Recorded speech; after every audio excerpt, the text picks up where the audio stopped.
my mispronunciations of words, places, and things. And let's see how this goes. General introduction by Jean, oh my gosh, Khalifa, and Robert J.C. Young. All right. In his 1964 preface to Pour la Révolution Africaine, a post-humanist collection of Frantz Fanon's political texts, Francisco Massapuro, one of the greatest editors of his time, announced a forthcoming work. Since becoming a psychiatrist in Belinda Hospital in Algeria, and even more so after the outbreak of the November 1954 insurrection, Fanon also came to be a militant in the Algerian revolutionary organization. At the same time, he carried on a remarkable medical activity, innovating at many levels, deeply visceral, close to his patients, whom he regarded as primarily victims of the system he was fighting. He collected clinical notes and developed analysis of phenomena of colonialist alienation, as seen through mental illnesses. He explored local traditions and their relations to colonization. This essential material remains untouched, but it is too scattered, and we hope to be able to assemble it and present it in a separate volume. This material on colonialist alienation, as seen through mental illnesses, constitutes the heart of the present volume of Fanon's text. The reader will find it not only Fanon's dissertation of psychiatry, defended via Voss in November 1951, and the scientific articles, both single-authored and collaborative, that he published throughout the 1950s, but also manuscripts and fragments that we have discovered. We have reprinted an editorial text that were originally published in the Ward newspaper in St. Alban Hospitals, where in 1951 and 1952, Fanon was an intern of the revolutionary psychiatrist Francisco Torsquelles, and further editorials from the newspaper that he set up at Belinda Joinville Hospital. Today, Frantz Fanon's Hospital, Belinda, Algeria, which comprises an essential element of the social therapy he helped to pioneer. The texts that he wrote between 1954 and 1956 were long thought to be mostly lost.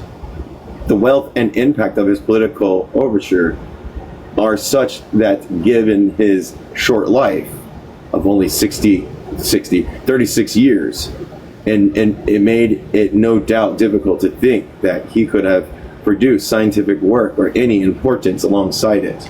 On occasions, this psychiatric work was perhaps somewhat obscured or played down when seemingly out of sync with later fashions. But it would have been surprising had someone of Fanon's rigor been satisfied with a splash dash philosophy. As the reader shall see, the political work is in fact anchored by the astonishingly lucid epistemology and innovative scientific work and clinical practice. The dissertations in psychiatry aim to establish a scientific distinction between the psychiatric and the neurological by underlining the importance of the body and movement of social and spatial relations in structuring consciousness, or else in the alienation of consciousness when the aforementioned are hindered. Scientific articles explored and unfolding the consequences of this intuition. Intuition. Is it intuition? Or is it institution? Intuition. Yeah. Intuition. In particular, as part of the critique of a biologism of colonial ethnopsychiatry, and enable him to revisit culture in its relations both to the body and to history. Such work clearly underlines the famous talk of national culture that he delivered at the Second Congress of Black Artists and Writers, held in Rome in 1959. This psychiatric work also led towards the overwhelmed mental health program that he implemented while in Tunis, where he founded the psychiatric day centers of Charles Nicoll Hospital, which he headed from 1957 to 1959, and which was one of the most open psychiatric clinics in the Francophone world. Moreover, some psychiatrists, whose practice it seems he shook up, could not stop themselves, albeit much later, from claiming his heritage. Tunisian psychologist Lali Bel Ben Salam has entrusted us with the notes she took of Fanon's lectures on society and psychiatry at the Institut des Hautes Antilles in Tunis. The lectures synthesize broaden the meaning of his works and tell us about the books and films that excited him at the time. But leafing through the journey logbook that comprised the editorial of St. Alban and Belinda, we're already seeing some of the structuring themes of his thinking, vigilance as the essence of being human, a theme he presents when remarking upon the difference between wakefulness and insomnia. His constant reminders to the orderlines that he was training to inquire. Thank you. That he was training to inquire into the meaning of all of their actions, and the distrust of the institutionalization that in his last writings informed the critique of the neo-colonial elites that emerged in the many countries after winning independence. Yet passionate about language, poetry, and theater, Fanon was also a writer. We thus open this volume with two plays that he wrote during his medical studies in Lyon. Never before published and long thought to be lost, they throw a striking philosophical light on the texts published during his lifetime. These first texts are steeped in the poetry of César and the theater of Claudel and of Sartre. In them, however, we can also glimpse passages on the unbearable raw light that one must risk, referring to the reassuring choice of obscurity without conflict, on the desire to accept the event as such rather than the comfort of the known, a comfort akin to death. A Nietzschean conception of the tragic that informed his political thinking on disalienation and the independence. In Sartre, the thinker he probably admired most, he had already discerned the thought of the present that would be developed in the Critique de la Raison dialectique, about which he later gave seminars to officers of the Algerian National Liberation Army. After theater and psychiatry, we come to his political affliction. In the third part, we reprint a certain number of articles originally published in El Mujahideen from 1958 on. These texts were not used in the Pour la Révolution Africaine, but on the basis of precise contemporary testimonies and cross-checking done by his editors immediately after his death. It seems to us that Fanon's thinking at least strongly influenced them, even if they were perhaps only partly authored by Fanon himself. Along with the previously untranslated speech justifying the FLN use of violence, the reader will also find here two previous unpublished texts dealing with the important issues. A propaganda pamphlet published in Accra, Ghana, where Fanon was the ambassador of the provisional government of the Algerian Republic. The pamphlet developed an acerbic critique of some new African elites, whom he calls stooges of imperialism and of neocolonialism more generally, and in a letter to Iranian philosopher Ali Shakarati, kindly provided to us by Mr. Sarar Sharatia. We find his reflection and doubts on the role of religion in a revolutionary process. However, much of Fanon's political correspondence remain undiscovered. We have consulted the family library and provided a list of the works from the collection that most probably belonged to Fanon himself, reiterating his marks and annotation whenever significant. Finding and assembling these texts was not a simple process. In this task, Fanon's Italian editor, sorry everybody, Gonevia Pirelli and Galileo Anduadai, I can't say his name, of course, preceding us, as did Francisco Mascoparoro, who drew up the first inventory of Fanon's writings. The essential part of the correspondence contained this inventory, as presented in the fourth part of this volume titled Publishing Fanon. Retracing the work of these pioneers who radicalized publishing with a view to create a new society, we saw the text that we now take as fixed works, Fanon's view as elements of rather shifting art arrangements. Their plan to publish Fanon's complete works, which they arrange in a somewhat different fashion from what we consider today as the Fanon corpus, nevertheless did not come about. For over a decade now, we have sought to tackle his corpus anew. Fanon does not seem to have been too concerned with conserving his writings or his preparatory works, even if he was proud of the plays he wrote in his youth. Moreover, he did not exactly write, but for the most part, dictated without notes. The texts gathered here thus come from a multiplicity of sources. We were first required to engage in a painstaking work to identify everything that he had written in Algeria, in France, and Martinique.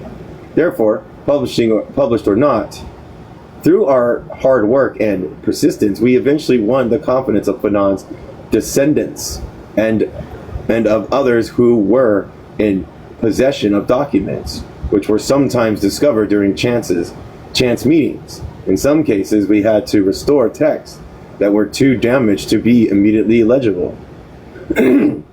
We warmly thank all those who placed their trust in us and helped us in our editorial work. This work is based on the summaries. This work is based on the surmise that an author of this magnitude cannot genuinely be understood without knowing all his work in its continuities, as much as the transformation. In approaching it, the two of us took a different point of departure.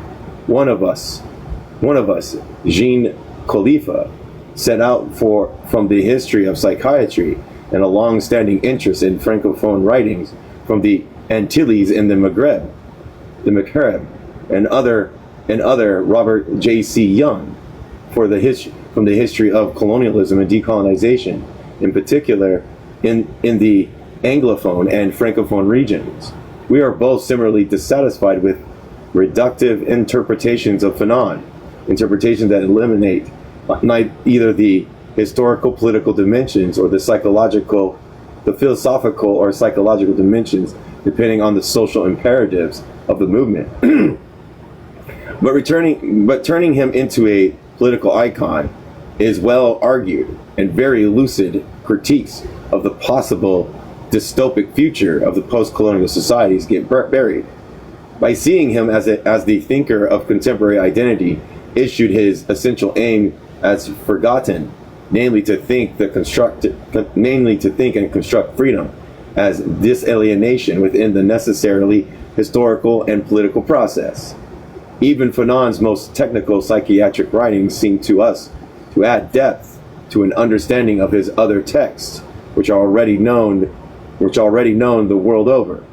Through editorial notes, we have endeavored to indicate how this is so. Everything in his thinker's work has its intelligibility. Fanon had a very precise idea of what mattered to him, and made us of anything that could enrich his perspective. He devoured in equal measures literature, philosophy, psychiatry, history, politics, sociology, and ethnology. He also talked at length with many people who knew Fanon well and who kindly provided information on the detail of his work, methods, and on his understanding of his work's significance. In retrospect, his collection has far exceeded the original hopes, something for which we are very glad. The persistence and talent of our French publishers, Francisco Guise, in mediating between all the interested parties was extraordinary. It belongs to the tradition of those aforementioned great publishers. But we also view this edition as only one stage along the road and as an appeal to the future. Other texts by Fanon in particular from his correspondence remains unpublished.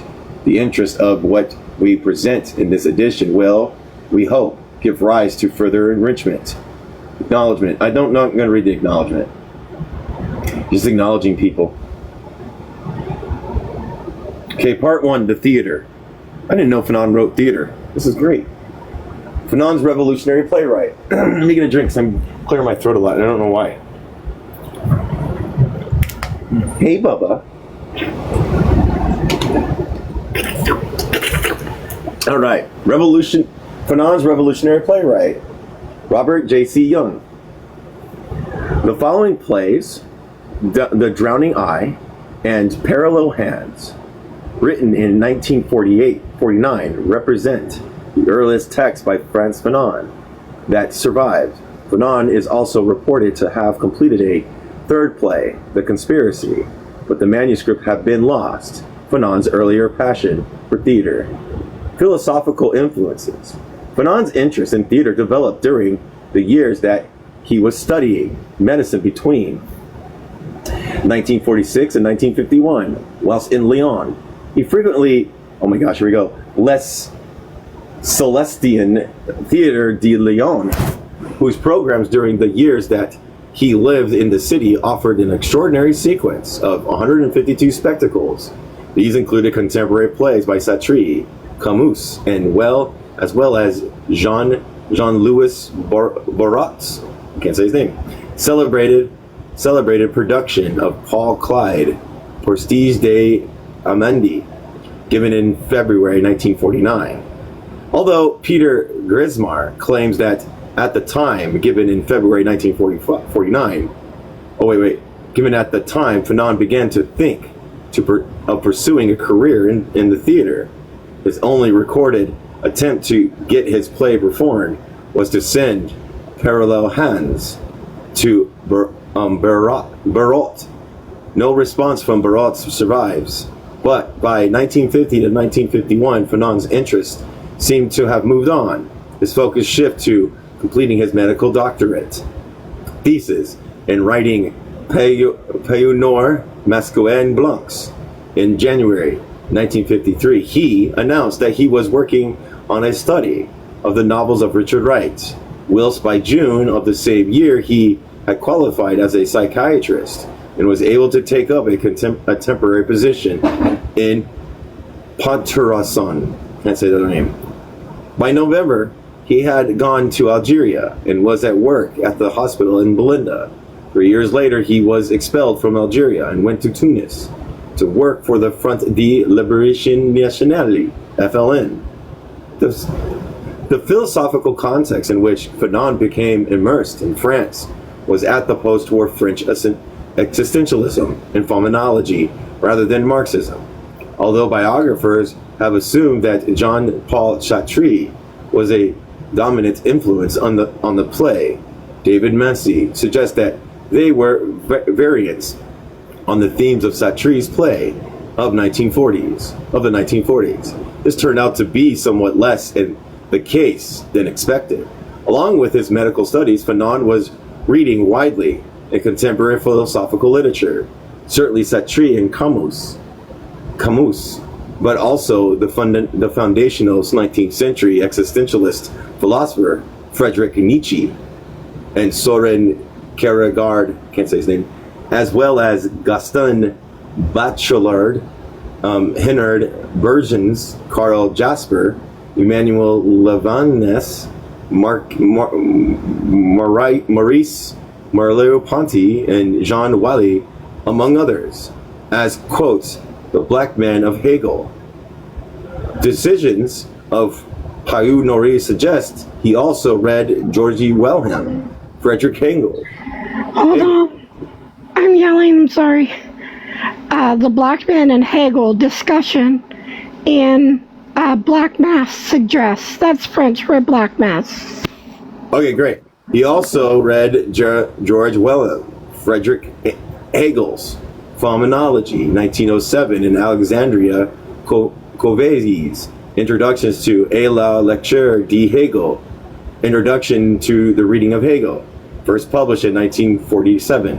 Indeed, his readings in contemporary philosophy, as evidenced by the volumes marked up in his library, were so extensive that it is remarkable that he was able to follow his course in medicine at the same time, together with the pervading authority of the Greek idiom of French classical drama, which Fanon knew well, having been through the French education system in Martinique.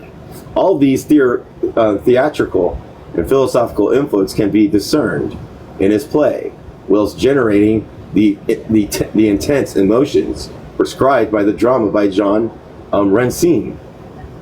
The play could be best described as a philosophical dramatization. They are primarily plays of ideas and expressions, not of character. However, as the emphasis of the body in the titles of both plays already suggests that they are not merely cerebral as a result of the distinctive, poetic, surrealist idiom of Fanon's language. They come across as lived things, intensely physical, visceral, full of effect, with the sensation of a trembling dispersed body emphasized as much as that of the psyche, and indeed often indistinguishable from it.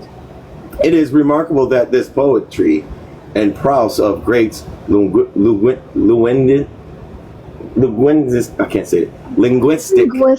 Good job. I got it. Inventiveness and complexity was composed not on the page but spoke out loud and recorded directly onto the page through the medium of dictation. Nietzsche's claim with regard to his own work, quote, I have always composed my writings with all my body and all my life, end quote, would seem to be far more the case for Fanon than for the German philosopher. Fanon's compelling language, bursting with an energy that brings to life the somatic psychology, sets his drama apart from any of the influence cited above. What makes the play distinctive from any contemporary theater written by Camus or Sartre is the pervading imaginative linguistic presence of Amy Saussure. There is a violence presence in the language throughout that also communicates an intense physicality, as in Césaire, the image of volition is often articulated or implied through metamorphic language. Giving his personal acquaintance with Césaire and the circulation of Césaire's work amongst Martinican intellectuals, it is hard to know exactly how much of Césaire's writings Fanon may have known in its many different versions. He certainly knew the Colère de nos retours au pays natal, can't say it, notebook of the return of the native to the native land, passage of which he could recite by heart in both Pierre Nora and Lazie Dames de la Terre. Can't say it. He cited the play at Alessin Chalet, I can't take, and the dogs were silent from the miraculous weapons, 1946. Fanon may have also known César III, most extreme volume, in the 1940s. solar throat slashing, 1948. And at very least, in the selection included in, holy crap, 1948, a whole bunch of stuff that's in French. More stuff that's in French. Cited at the very beginning of another thing that's in French was not published until June 7th, June 1950, and therefore postdates the plays. Fanon's surrealist existentialism.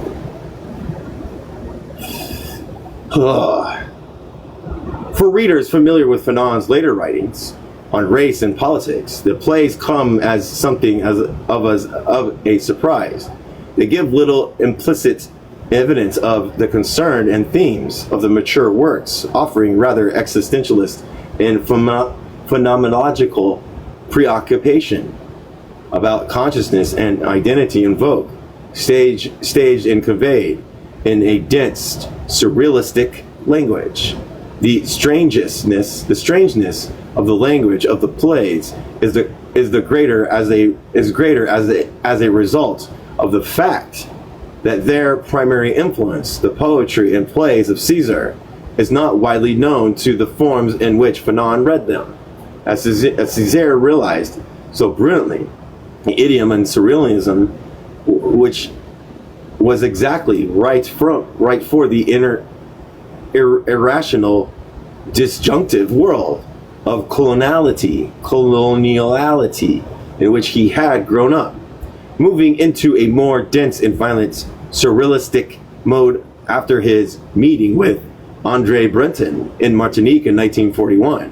Césaire subsequently wrote The Cashier in the 1950s to inflict it with a more recognizable left-wing anti-colonial politics, and either rewrote his earlier poetry and plays or suppressed them. The result is that much of the Césaires that influenced Fanon has until very recently lain almost as unread as Fanon's plays in manuscripts, as is perhaps indicated by the unexpected presence of only one of Césaire's volumes in Fanon's library. Fanon's relationship with Césaire was always ambivalent, particularly regarding the letters, political and cultural programs of Negritude, whilst Césaire's influence is very prominent with respect to Fanon's surrealistic linguistic style. That plays are marked by the notable absence of explicit reference to any of Césaire's political concerns in the 1940s. They therefore constitute, by force of omission, the emphatic rejection of negritude. Nor, on the other hand, are they simply satirine in their preoccupation, even if the influence of satire is at times discernible. Whilst emphasis is placed on various levels of consciousness and the necessity of choice as a defining act of the will and the production of event, there is no implicit interest in the political concept of freedom or commitment to satirine terms, embedded rather in Césaire's disruptive linguistic politics. Conceptually, the play developed what amounts to a distinctive form of surrealist existentialism that more closely affiliates to the Nietzscheism is Nietzsche, I think, of the earlier Césaire, or the Camus of, Caligula. Yeah, protecting a view of the world as an irresolvable paradoxical dualism that is either absurd or tragic. This is wild.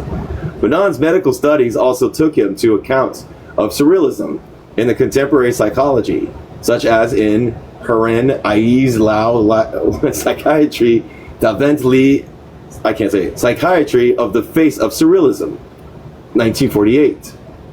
Aiz accounts of surrealism as a form of consciousness, emphasizing its struggles against normative reality, its practice of abandoning control and allowing the unconscious to speak so as to produce surrealisms characteristic magical marvelous qualities, together with the argument that surrealism is primarily an aesthetic, and above all occupies with words, also supports the direction that Fanon's own writings was taking, whilst he drew on broader practices and analysis of surrealism. It was Césaire who provided the dominant linguistic influence on his own work. This is evident from the imperative style of declarative exclamations and the use of characteristic range of vocabulary common to both writers, invoking the presence of violent, overwhelming natural forces. For example, words such as convulsion, scattered, lightning, dazzling, searing, burnout, throbbing. I don't know if I can say that word. It has an S with the tidal wave.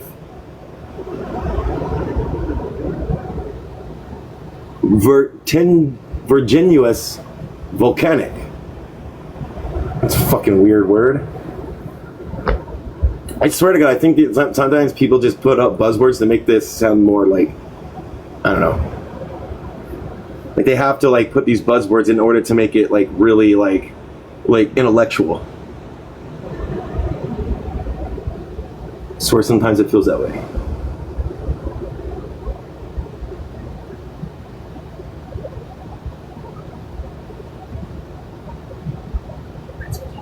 Vertiginous. Describing something that causes experiences or is characterized by vertigo. Vertiginous, volcanic. Like Césaire, Fanon utilizes a wily variety of erudite medical and biological vocabulary to create a further sense of a strange, unrecognizable universe. Sometimes the two are conflated, as in the use of orbits, to mean at once eye socket and stars, moving between prose and verse. Fanon's language is also marked by the use of Césaire's distinctive mode of metaphor, folie, extended metaphor, which develops a surrealistic technique, best described by Max Ernst in his 1936 essay on college. The coupling of two realities, reconcilable in appearance upon a plane which apparently does not suit them. A technique ideal for work that focuses on the irresolvable paradox of the dualism of the human condition, the convulsive volcanic tension of the unexpected juxtaposition, famously characterized by André Breton in 1938-7 as explosanti fix, exploding fixed, and typically reinforced and repeated by running the association through a number of lines, or indeed the whole work emphasizing by device such as anaphora. What the fuck is these words? Jesus Christ. Ugh. So annoying sometimes. ANAPHORA.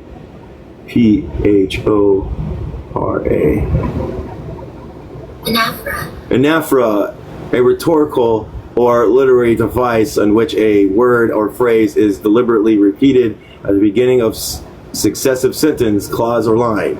Anaphora, rhythmical repetition. Oh my gosh, another word. Jesus Christ. Jesus, these words, man.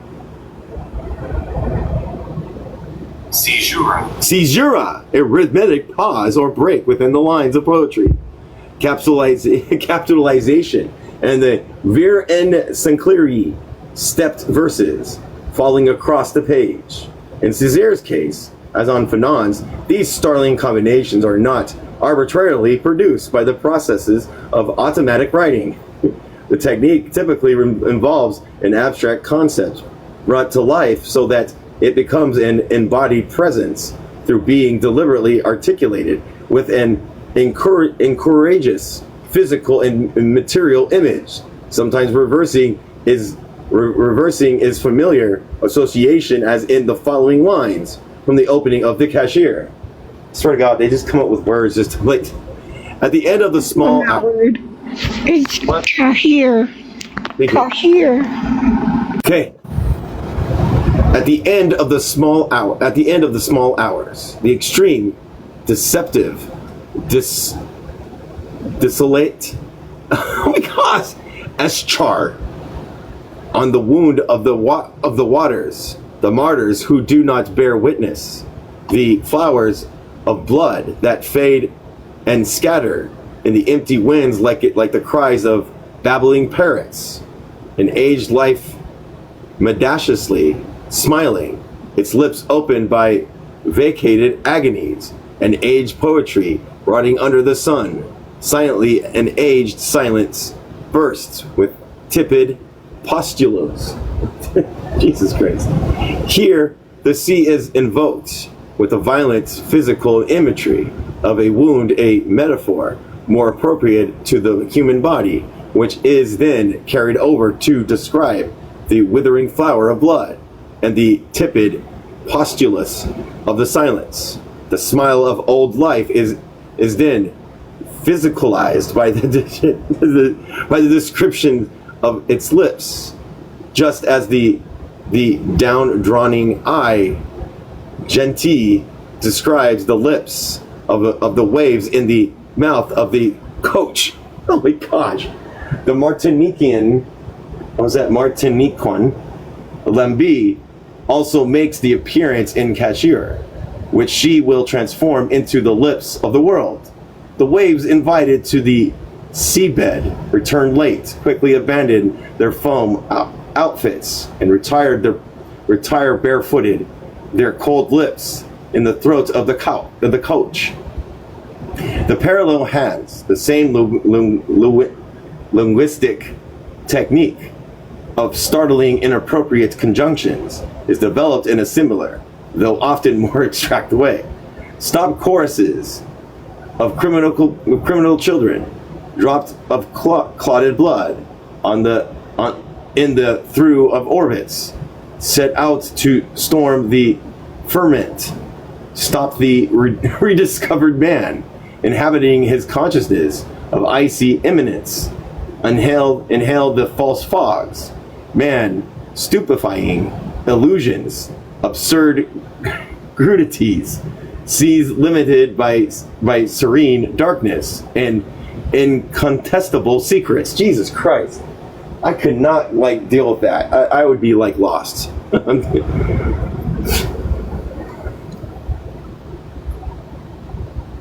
Okay. Whilst both plays at times invoke the absurdity of life, they follow Shakespeare's in situating this existential crisis within the context of a wider cosmos of natural and superhuman forces, the exact status of which remains always undermined. The abrupt flow of lines and metaphor feelings means that the meanings of the speeches are often as much found in their performative impact through the accumulative emotional effect produced by the destinies and intense physical metaphors, as in any sense of conventional content, or the development. Oh my gosh. Oh.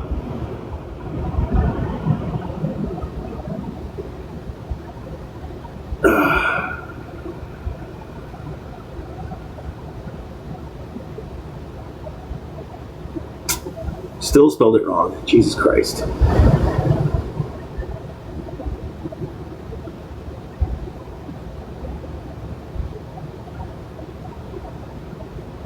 And of course, it's not going to let me say it out loud. What the fuck?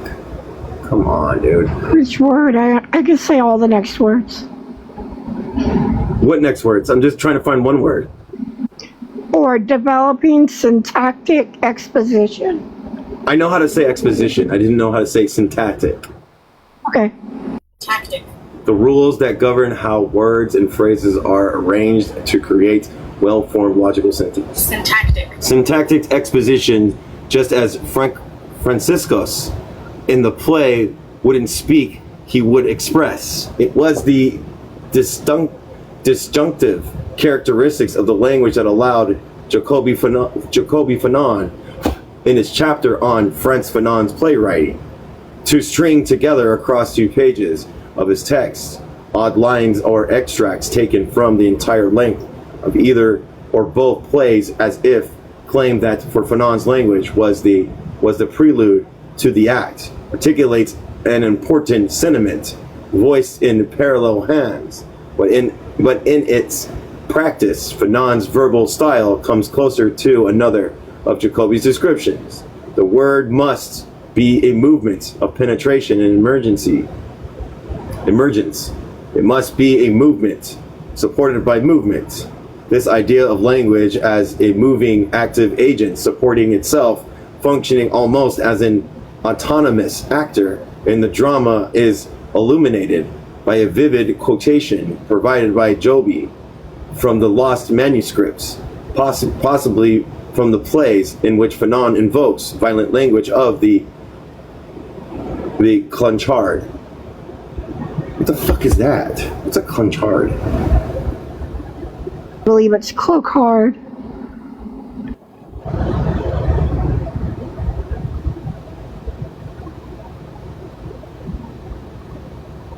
It's French word.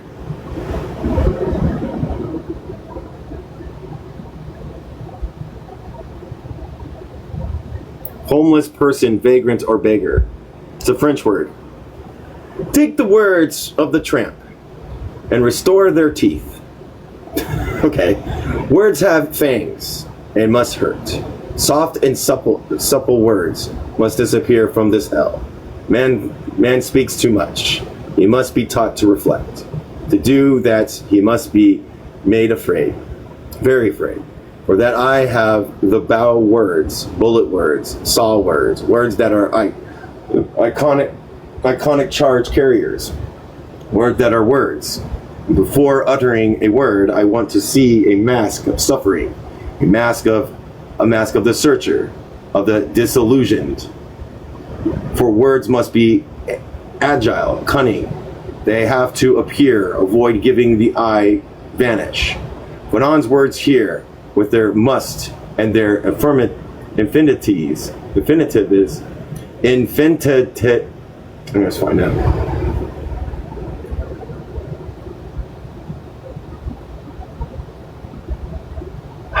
Infinitive.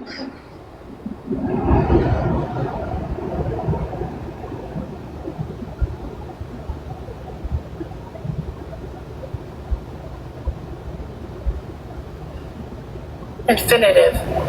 The basic unconjuncted form of verb. Jesus Christ. We're just going through an English lesson, it feels like.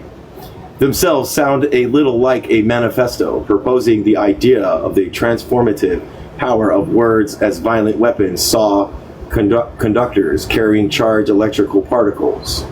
We can compare this, as Joby himself does, with Lucian's play on the close relations between Mot's word and Mort's death, and the drowning eye, a semantic connections also articulated in parallel hands.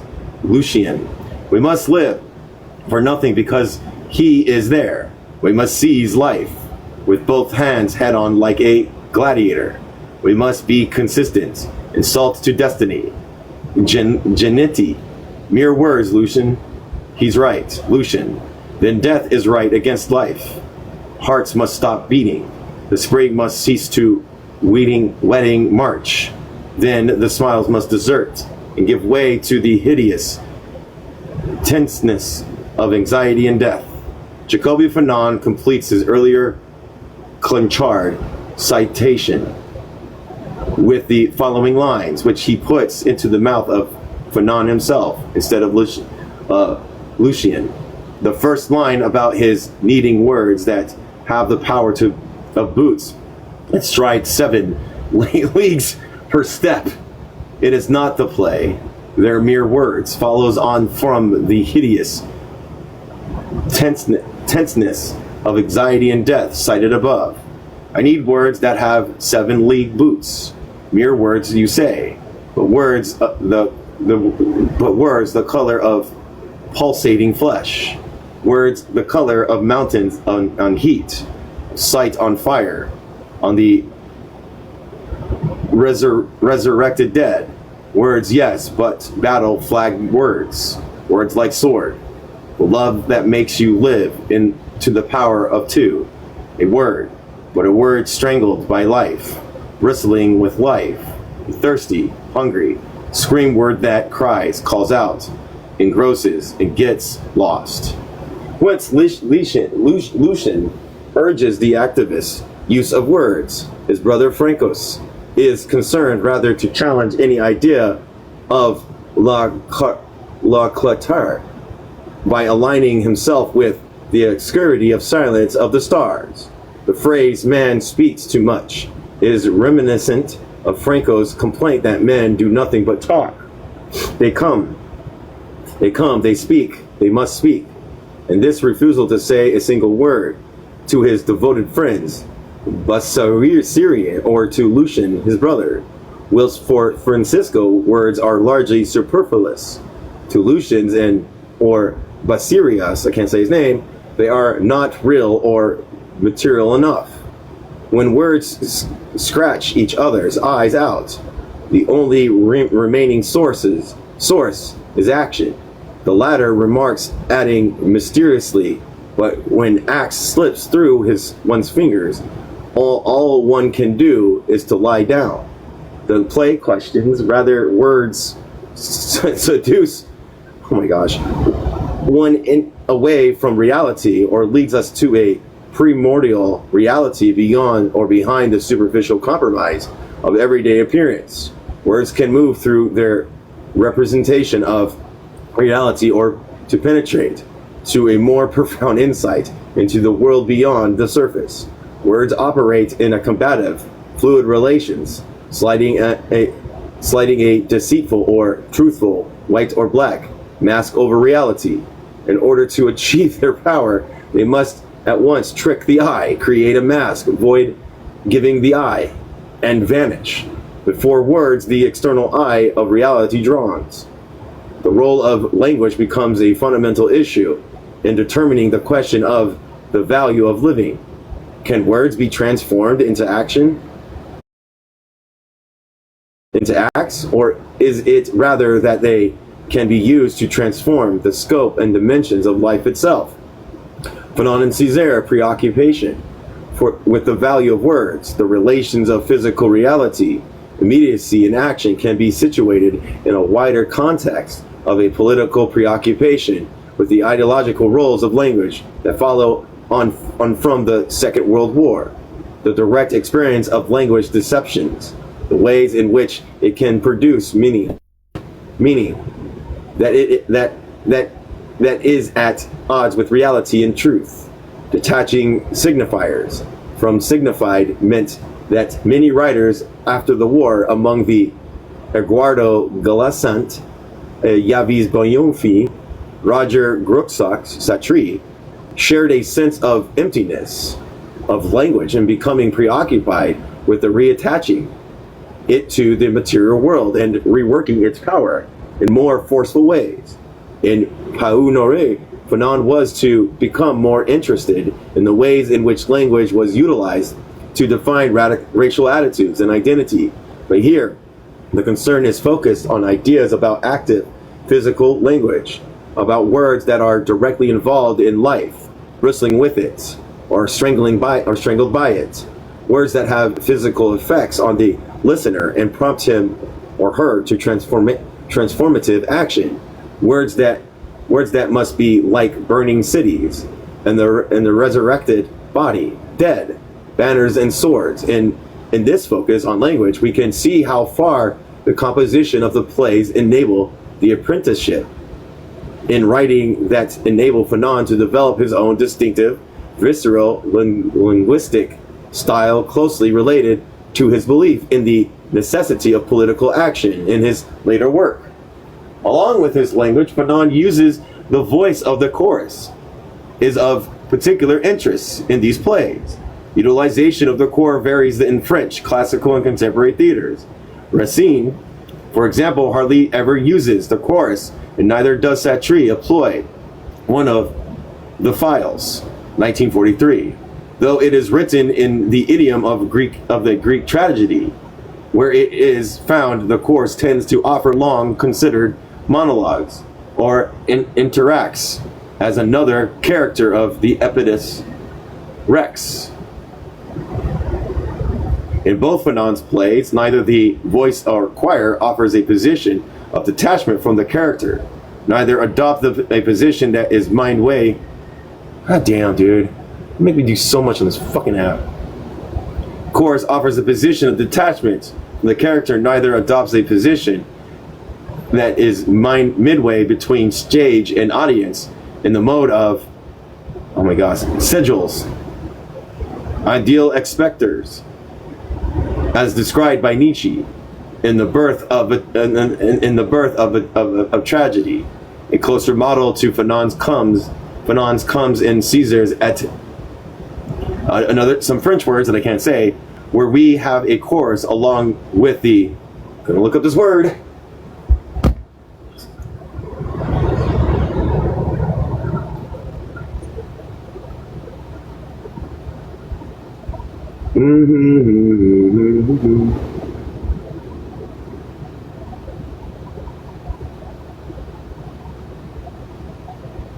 a selected subset of a choir, a vocal assemble that sings specific passages separated from the full group. Is it gonna let me say it? Of course not.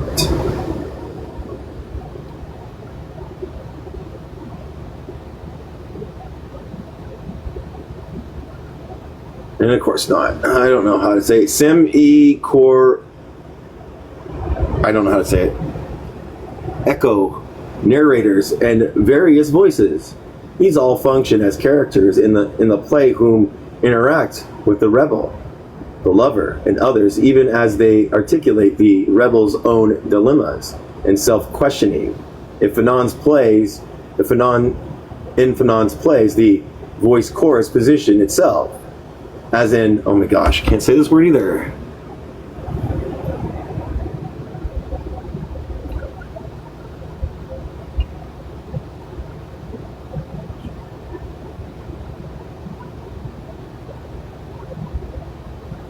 Hold on a second, everybody. Sorry.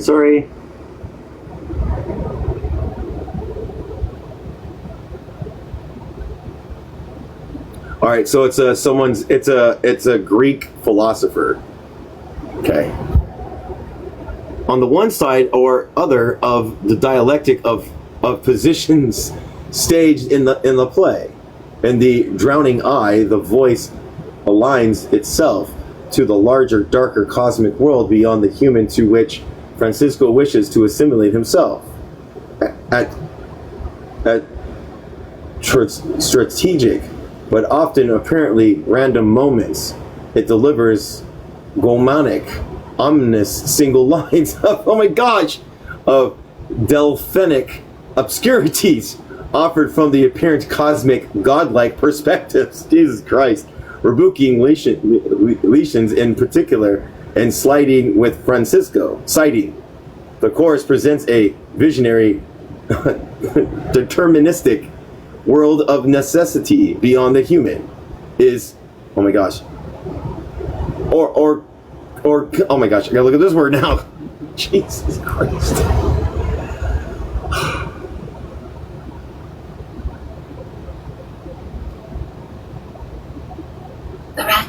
Oracular, related or resembling an oracle. Oracular. Jesus Christ. Oracular statements are amongst the most invocative but difficult to interpret lines of the play. They come across as the voice of a, oh my gosh, demiurgical cosmic order beyond the human that recalls that invokes by Caesar, who in turn draws on the primitive cosmology of Frobinus. In the parallel hands, the chorus also appears as a representative of the world of the gods. But here the role of the gods has changed. The chorus functions as the minder of King Pulaski, their lackey directly warning him in the repeated incantation about the dangers that await him. The play opens with the chorus speaking a long prologue, which sets up some of the main themes of the play, which apparently conservative perspective, and announces the necessity of stopping the spectacle that is to follow. That is its central event, the murder of that one person. I can't say his name. In terms of the action, therefore, it wishes to stop the play itself. The role of the chorus changes from that of the voice of the drowning eye, as a result of the different perspectives of the second play. The drowning eye, the thrust of the voice is to endorse the cosmic and inhuman over the everyday human social order, whereas in parallel hands the chorus defends the current status quo of the alliance between the divine things and its certain rulers, the very thing that Epithathalos seeks to overturn and destroy. The drowning eyes. Jesus. Fanon had completed The Drowning Eyes, the first of the two plays, by July 1949, written in a single act with 5 scenes. The manuscript lacks scenes 4. The play has 3 characters: Lucien, his younger brother Francisco, who will speak to no one but Ganetti, a young woman who is emotionally committed to Francisco, but whom Lucien seeks to entice away from him. In addition to these 3, there is an offstage voice and a servant and cat who are both described as blind. The painting in the corner, specified as being the modernist Cuban artist Wilfredo Lame, immediately conjures up the presence of Amy Césaire, who had been appraising and invoking Lame since the second issue of Troposki's July 1941. The presence of the painting signals the intervention of the non-European artist within a domestic French environment. Jesus. The confrontation of the ordinary and the absolute. The first scene consists of a dialogue between Francisco's and Giannetti, which recalls the erotic exchange between the lovers and the rebel at the opening of a bunch of French words I can't say. The second involves the conversation between Lucien and Giannetti in the front of Francisco's, who says nothing. The third comprises of a long scene between Lucien and Giannetti, who now begin to speak far more freely and indeed intelligently defending her lover than she did when with Francisco. And the fifth concludes with a monologue by Giannetti in front of Francisco, who then finally speaks the last 4 lines with which the play ends. The opening scene initiates the metaphoric contrast of the play between night and day. It symbolizes its basic existentialist choice between death and life, except that for Francisco the day is associated with murder. The moon has brought down the murderous hordes of the day. Oppositions will always be challenged, the categories transposed or dissolved in their strama. The more taciturn Francisco has withdrawn from life, which he sees as absurd. His indifferences and communicativeness, Jesus Christ, a noon lack of emotions and convictions of the absurdity of life recalls something of,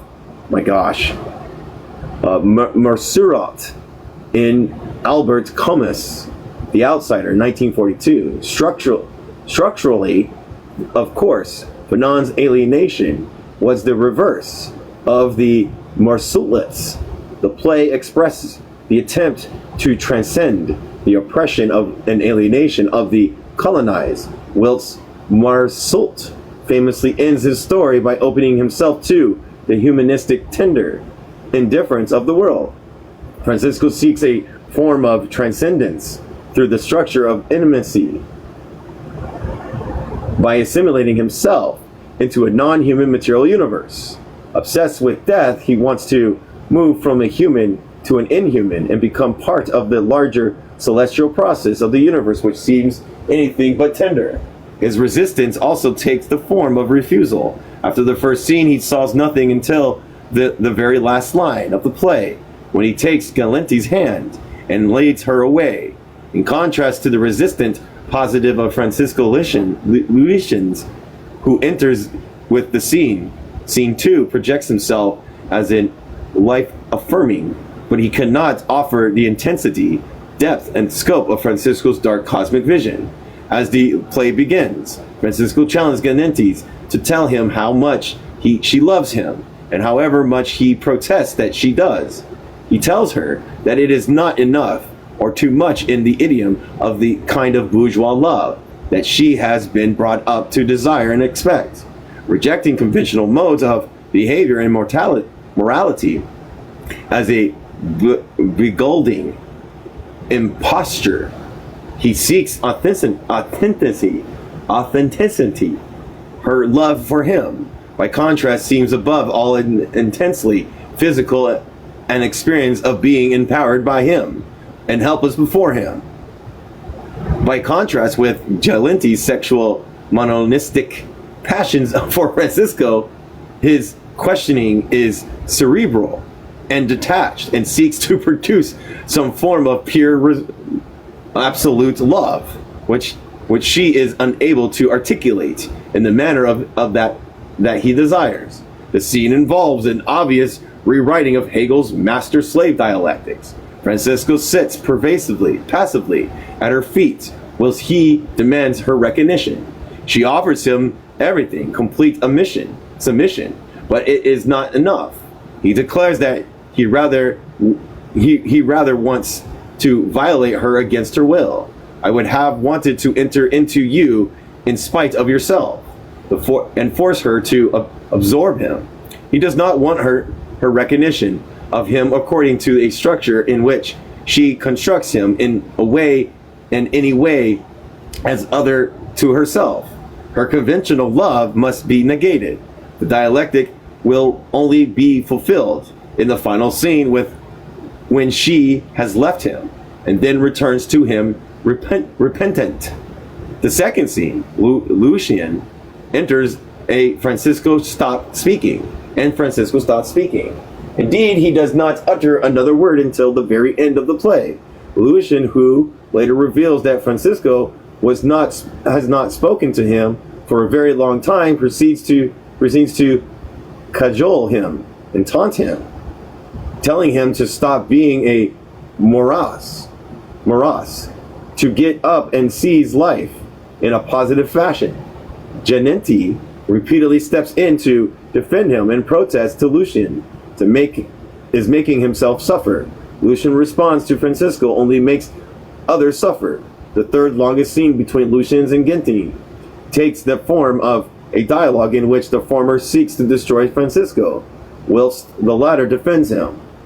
At one level, this is a seduction scene. Lucians seeks to win Galenti over himself by discrediting his brother, urging her to go beyond the resentment and negation to an affirmation of an active life in all its possibilities.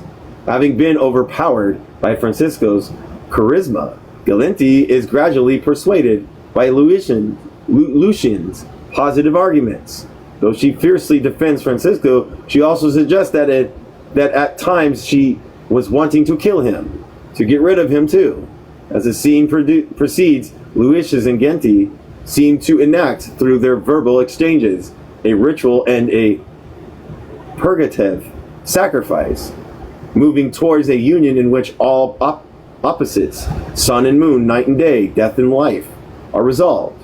The result is that she finally somewhat reluctantly yields to Lucian. The last scene 4 may have involved a presentation of an increasingly factious interaction between the two new lovers. In scene 5, Galenti returns to Francisco to tell him that she found being absent from him unbearable. It opened up the abyss within her that must be filled. In her last words, she begs him, "Fashion me frighteningly." He accepts the negativity as proof of her love, authenticity. At last, her love and recognition of him are no longer dependent on her construction of him as others to herself. With this cultist control and incorporation of her complete, he stands up and gets ready to leave, announcing that he wishes to lead her to the absolute gates where life is seized. The play's structural and dramatic focus is centered on the long seduction scene in which Galantis vacillates between the two brothers. This recalls the explicit sexual drama of Claudi's, I can't say that word because it's all in French, where in successive acts of the play and the another word.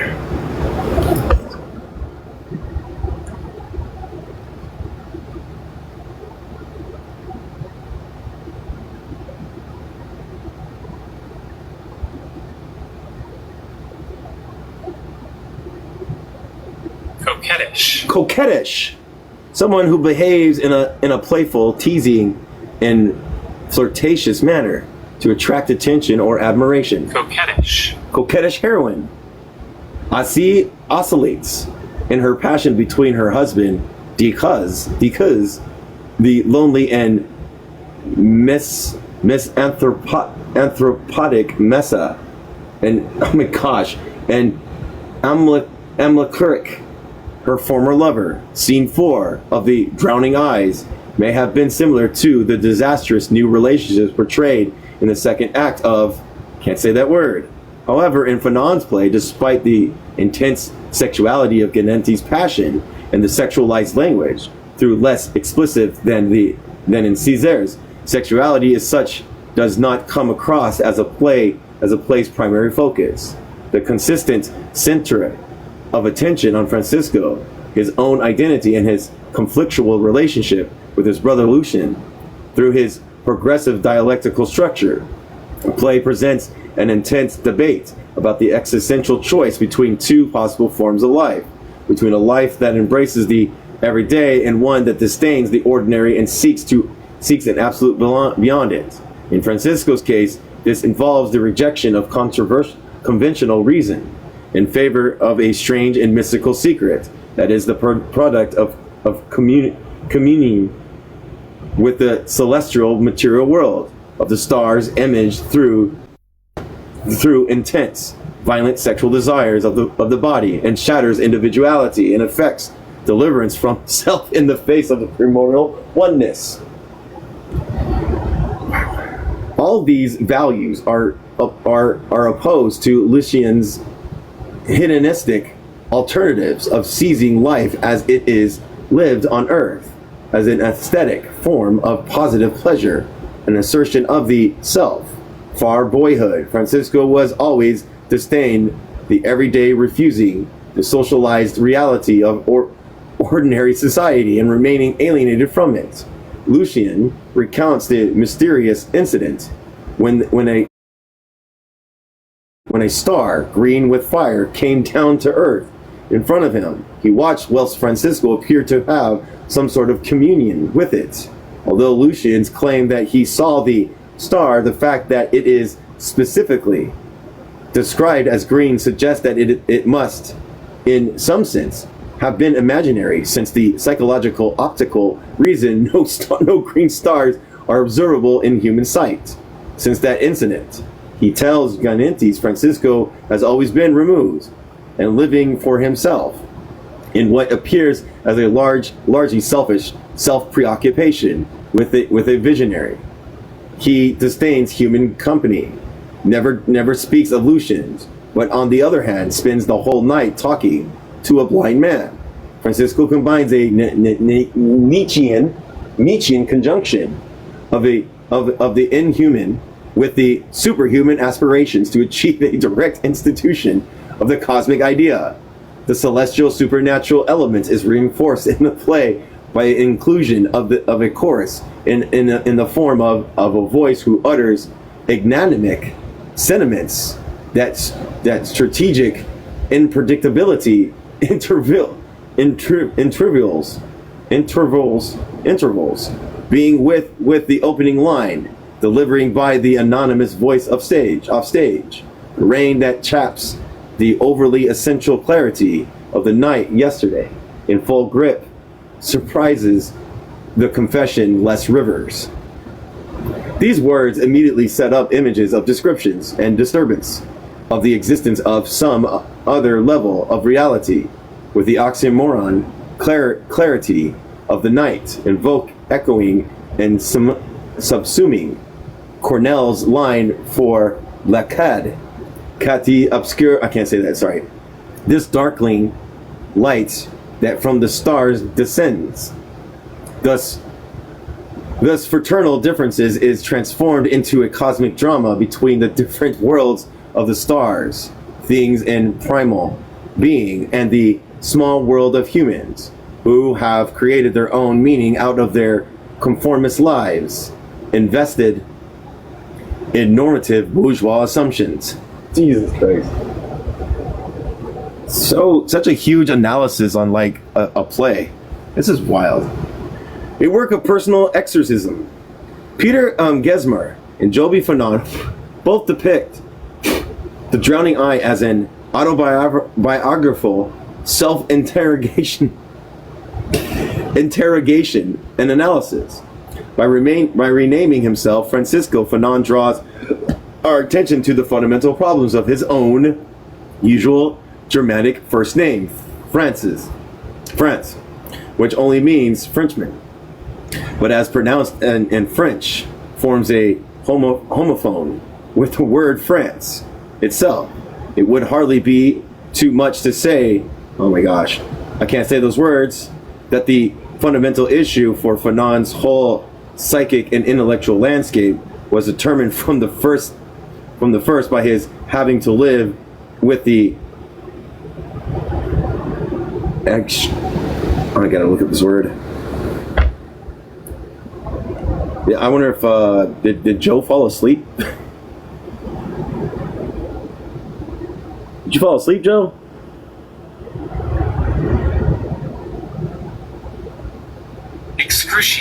Excruciating situation, being named after the imperial country under whose power he lived as a colonized subject in Martinique. His writings involved a series of attempts to work through and beyond this. In life, he would later assume his second name, Omar, in the letter from Francisco Mascopuri and Gianavina Perali of 6 September 1963. Massaperoel mentioned the existence of a play by Fanon, which he describes as follows. It is a sort of work of personal exorcism, one that often attains the extraordinary formal beauty, but is not devoid of, oh my gosh, another word.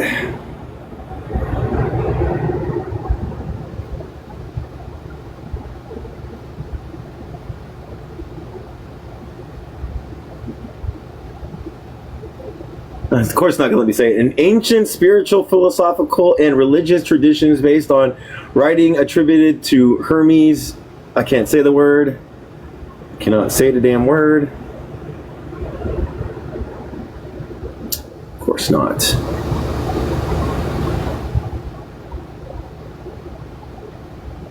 Oh my god, I gotta watch fucking YouTube.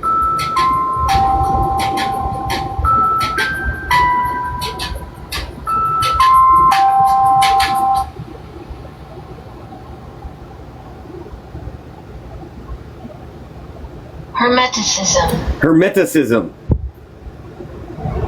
Jesus Christ.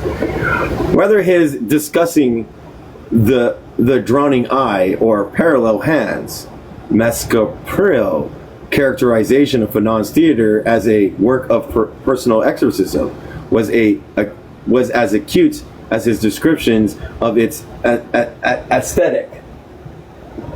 It It is noticeable that the constant, indeed almost only topic of conversation and debate in the first play concerns the character of Francisco and the hideous tenseness of anxiety and death from which he suffers. Lucians tries to seduce Gennenti away from him by debating his ideas and personality at great length, the result being that, for the most part, Francisco does not present himself, but is presented by others, negatively by Lucians and positively by Gennenti, whilst at one level Lucians and Francisco clearly stage a dialectical division within Fanon himself. It is also not difficult to see that the rivalry between these two brothers projected images of Joby and France. Such an interpretation is encouraged by Joby himself in the chapter that immediately follows, Frantz Fanon's playwriting, France and the Ideal of Death, where he describes France as a version of Francisco. In this period, a visionary obsessed with death. The lines he quotes from Fanon's letter to his Marraine de Gary, can't say it because it's in French, sound remarkably close to some of the sentiments voiced by Francisco. Tell me that you are surprised by my silence. You are not unaware that the things that haunt me and assess me cannot be translated. I do not want the liberal life, gathered up old-fashioned, which awaits me once my studies are complete. I do not want marriage, children, home, and family table. I wonder if I have the right to impose on Pali my life, my convictions, my tendencies. In fact, my greatest sin was to exile myself to Lyon. There I became accustomed to detach myself, to detest everything, to hate everything. Fanon's dark account of himself were correlates closely with the sentiments impressed by Francisco. For his part, taking the idiom of Lucian's, Jacobi speaks of my incessant criticism of the fact that he has his head in the clouds and that he ought to put his feet back on the ground. He notes that the quotation from Nietzsche's addressed to him in Fanon's dictation in his medical doctorate thesis, I speak only of lived things and do not simply present cerebral processes, formed Fanon's combative response. The living experience of the black man issues of race. What were these lived things, which Fanon here refers? The phrase recalls the title of Fanon's essay, The Lived Experience of the Black Man, published earlier in the same year. But Fanon's play, despite his literary closeness to the work of his fellow Martinican Césaire, hardly seemed to give us the lived things and experience of the black man.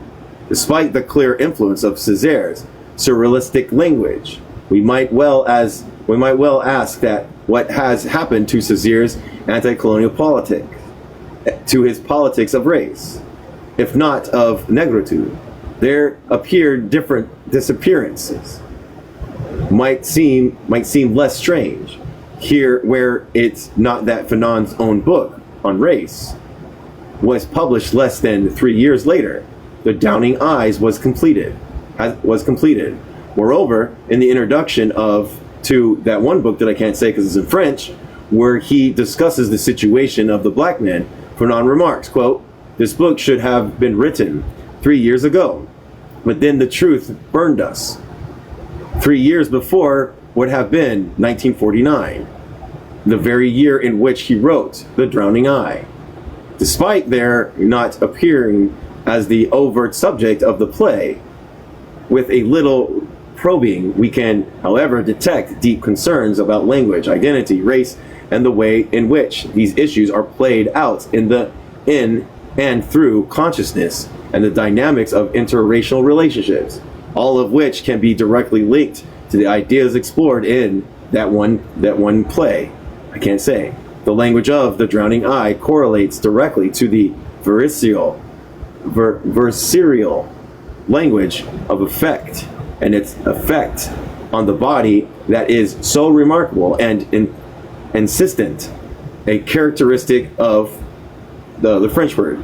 Recalls the famous analyses in chapter 5 of being pointed out in the streets, or the incident on the railway carriage when the child points at Fanon and he feels his blackness participated into a cold whiteness of winter and transformed into white ash. Whiteness and blackness exist in a shifting symbiotic relationship.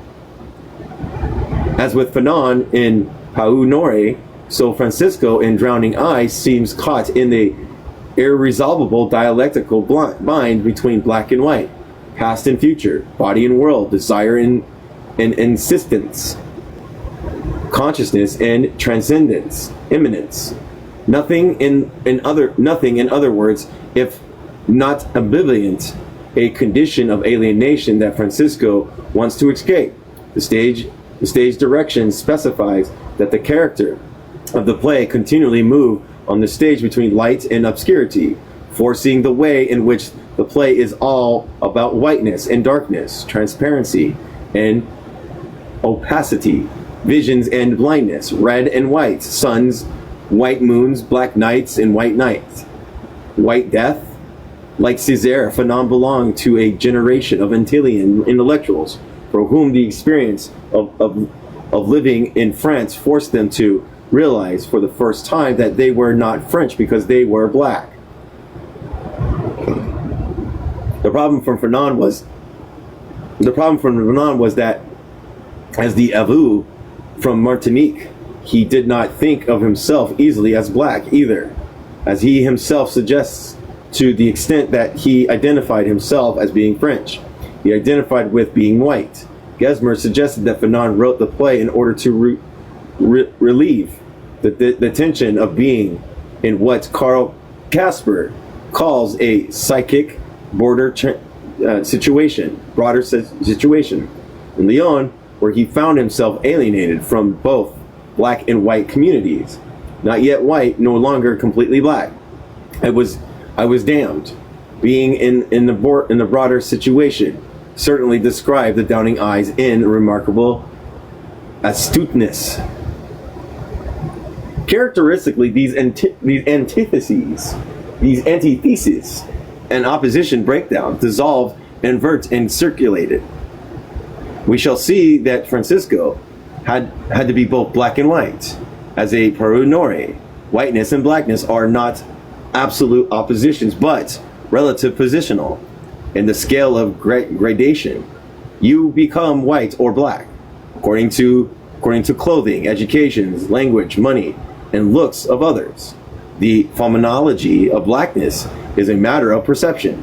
The stage direction already suggests some differences between the characters by describing each one as a person of color, produced as an effect of the lightning.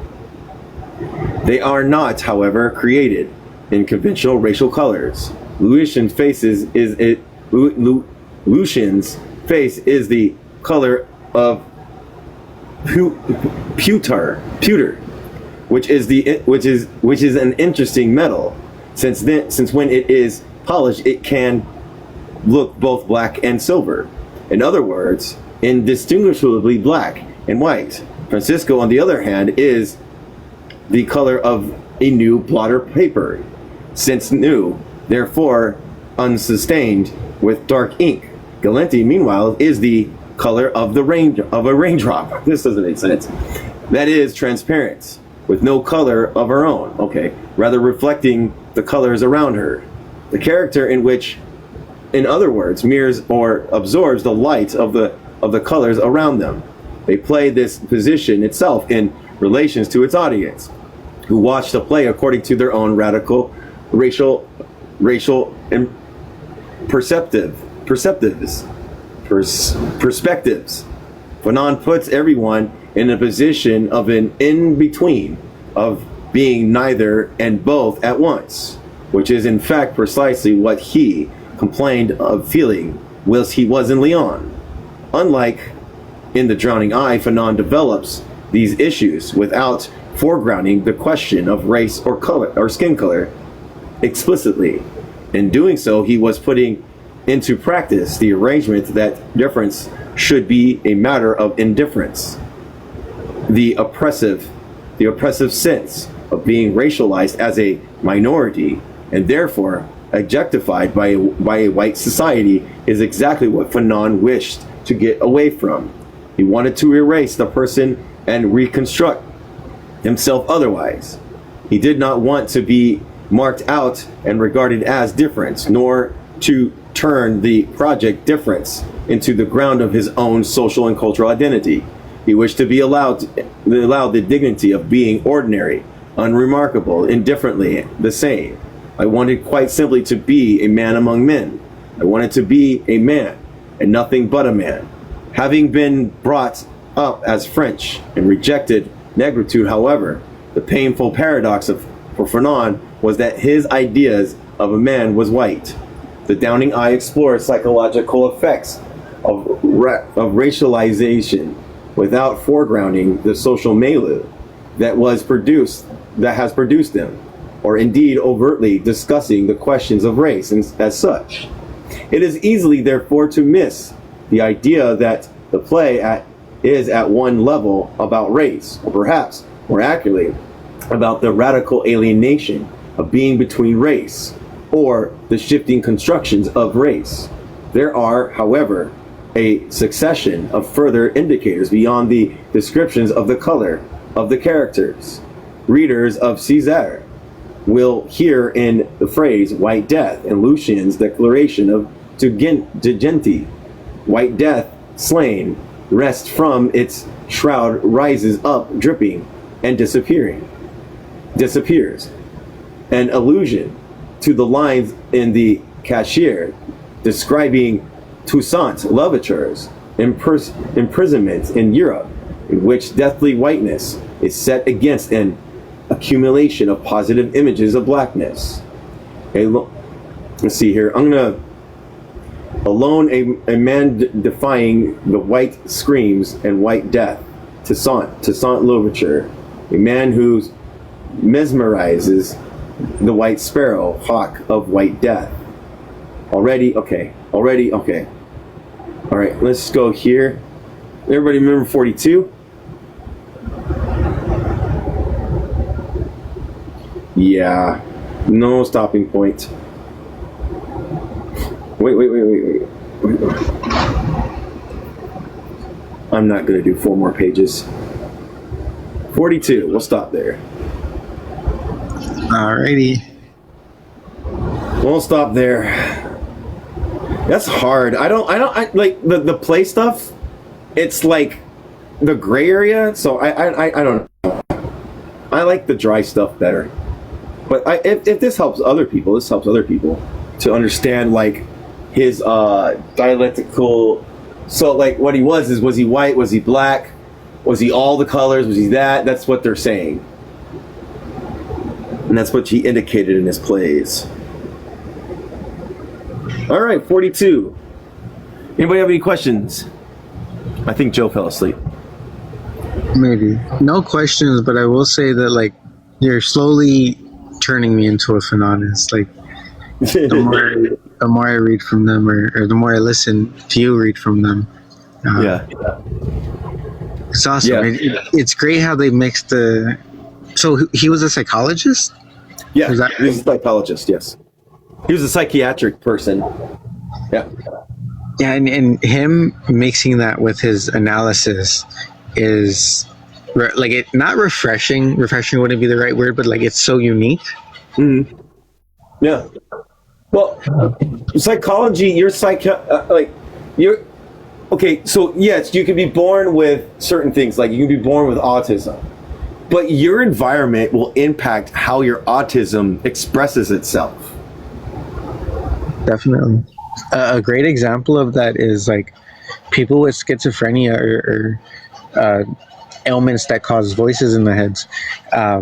In Western countries, they tend to have hostile voices where individuality is more common. And then in societies, predominantly in the global South, they have these same disorders because the identity or the culture is more communal, Yeah. they'll essentially hear quote unquote ancestors or loved ones speaking to them, offering guidance, kind of thing. Yeah.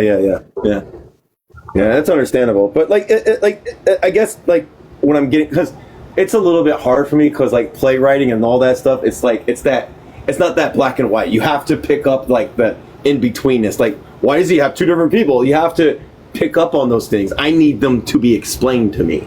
You know, like we're reading the dry book, and I'm understanding it. It's easier to get than like going through this like imagination stuff. You know what I mean? That represents what your experience in life. You know, some people get those things, but me, I'm just like, why is this person this way? Why is this person? What's the function? But that's probably because of my autism too. So that's why like this part of the reading was kind of hard for me, because I'm like, ooh, plays. I don't know how to interpretate these too well. You know what I mean? That and all the French words, I'm assuming too. Yeah, the French words are hard. Yeah, and I can't even pronounce people's names correctly. It's funny, but yeah. When I'm reading, I don't even pronounce them right. I'll stop like halfway through, close enough, and it's better when I'm reading to myself rather than verbalizing it. Yeah. But, yeah, that's what I do. It makes it a lot easier to. Sometimes I'll give them even nicknames that start with the same thing. So like the same letter, yeah. Yeah. And it just makes it easier for me to not get caught up in a foreign name or like an uncommon name, right? Yeah. Well, I'm gonna go ahead and close it out. Hey, thank you for being here, Gonzo. I'll call you at 9:30, and we'll study together on that other book. Alrighty. All right. See you soon. See you, everybody. You're welcome.